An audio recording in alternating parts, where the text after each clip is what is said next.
All right, Phoenix getting ready for one of the biggest races, the annual Phoenix 10K Marathon. The race now in its 44th year, and it's happening this weekend. So this morning we're talking some running myths that you may be falling for, whether you're a beginner or maybe a seasoned runner.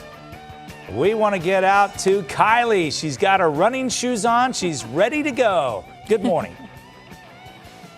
Good morning. Unfortunately, I don't have my running shoes on, but you know what? In the news business, you learn to run when you're wearing heels, when you're wearing wedges, any type of footwear. We're here at Garfield School. This is a really great spot because they benefit from the Mollen Foundation. So we're going to talk a little bit in about 15, 20 minutes or so about where your money goes to. But we do want to get you prepared for the run. The run is happening this coming Sunday. There is still time to sign up. 44 years, Dr. Art Mullen, obviously the founder of it. And back in the day, there weren't a lot of runs in the valley, I'd imagine. No, there really weren't a lot. When we first started, we thought we'd had 500 runners the first year.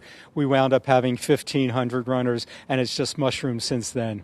So today we're going to talk for the next few minutes about some myths about running. We're going to debunk some of them. So one myth is that it causes arthritis. True or false? Right. No, absolutely false. They've done a lot of studies and they've found that people who run actually have less arthritis in their knees than people who don't run. And they've studied 70-year-olds and that's been confirmed. We're taking a look at some video of the big race. You know, some people, they go out and they spend a bunch of money on fancy shoes. That's right. Because they need the nice running shoes right. to run in the race. Right. Is that right? And they think that it's going to increase the speed that they run. They're going to run faster. They think it's going to give them more support or something, but you don't need very expensive shoes when you're running. You can buy the least expensive shoe, especially when you're getting started. I think that's what people ought to do. As far as what you need to be consuming, you have any tips on what you should be putting in your body in the next couple of days leading up to the race? Well, you can carbohydrate run if you're going to run a half marathon, but the other side of the coin, if you're only running a 5K or a 10K, it doesn't really matter much what you're going to eat. The only thing is you want to make sure you drink some fluids. You don't necessarily need Gatorade or Sportaid or any of those types of things if you're running a 5K or a 10K. If you're running a half marathon, perhaps you want to take some of that goo that has a high sugar content, and that's going to maybe give you a little more energy, but you don't necessarily need to take anything in but just water. Okay, stretching before the race, that needs to happen early on, right? I mean, you should be doing that the couple of days leading up to it? Well, I think stretching's important. I think what's most important when you're actually going to come out and run is you want to have a cool down and you want to have a warm up. That's the only thing that's important. That may be more important than the stretching. The other thing is if you're going to run in a race, just run at a speed that you're comfortable with. Don't worry about keeping up with anybody else. Run at a speed that you can actually have a normal conversation with someone running next to you. And the other thing is if you're a beginning runner, you know, and maybe you're older and you want to just start running, you know, you need to have a cardiac checkup. You want to have a stress electrocardiogram. Make sure you get that in order to discern if you have any underlying cardiac disease. Running does not cause heart attacks. Running actually prevents heart attacks, and running long term is going to be beneficial for you. Okay, thanks, Dr. Art. Let's go ahead and put the information up on your screen really quickly. The big race is this coming Sunday. It is November 3rd in downtown Phoenix. That first race, it starts at 7 o'clock. That's the half marathon, and then the 10K, and then the 5K, and then they do that 1 mile fun run. So they still have registration, guys. They still have spots available, so come on down. It's going to be a beautiful morning out in downtown Phoenix. 44 years Dr. Art has been doing this. A pretty amazing accomplishment. Yeah, it sure is. Tell Dr. Art he's looking good out there, and the only thing I know about running from doing it most of my life is that it hurts. And that's not a misconception. Especially as you age. I can imagine it hurts a little bit more, Scotty. Trust me. Oh, boy. Well, this weekend is the 44th annual Phoenix 10K run benefiting the Mollen Foundation. Thousands of people come out every year and a lot of money is raised. So Kylie is live with how the foundation is helping out all of Arizona's kids. Good morning. Hey, good morning. We are here inside Garfield School, and the sixth graders are hard at work. They've got a little cooking lesson going on. I was going to ask Javi and Olivia, do you guys know what this is? Do you have any idea what this particular vegetable is? What is that? I don't know. A plant? A leaf? Plant. Da-da?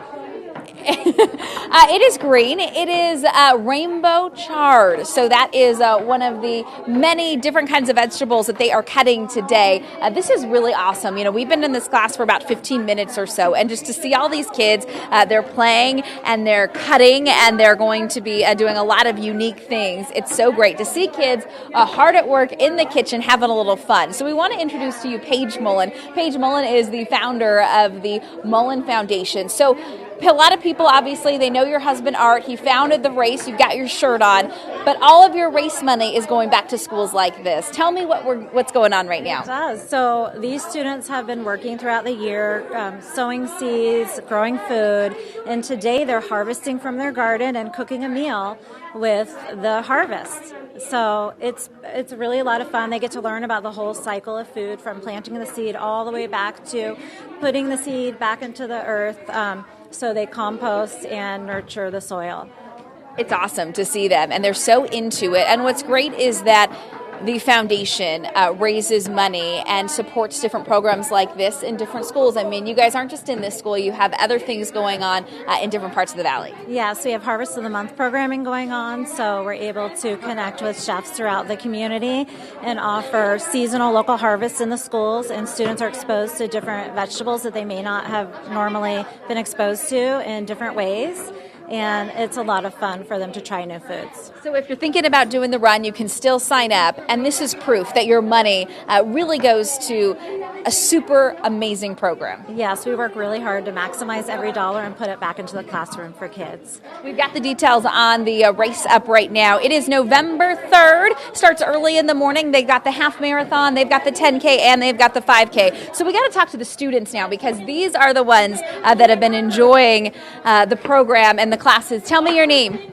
Destiny. Destiny. What are you cutting up? Ginger. Are you pretty good with the knife? Yeah. Yeah. What do you like about this program here?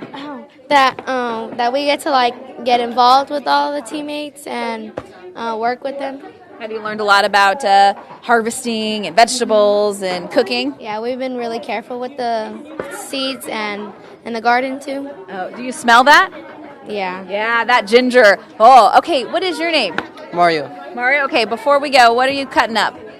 Green. Greens. Yeah. Okay. Do you like eating greens? Yeah, he does. Okay, so a lot of converts, guys. I think Scott Passmore needs to come and take one of these classes and learn how to appreciate and love vegetables. But a really cool program that they've got. And again, it is all because of your race dollars if you run or walk or jog in the big 3TV Phoenix 10K on Sunday.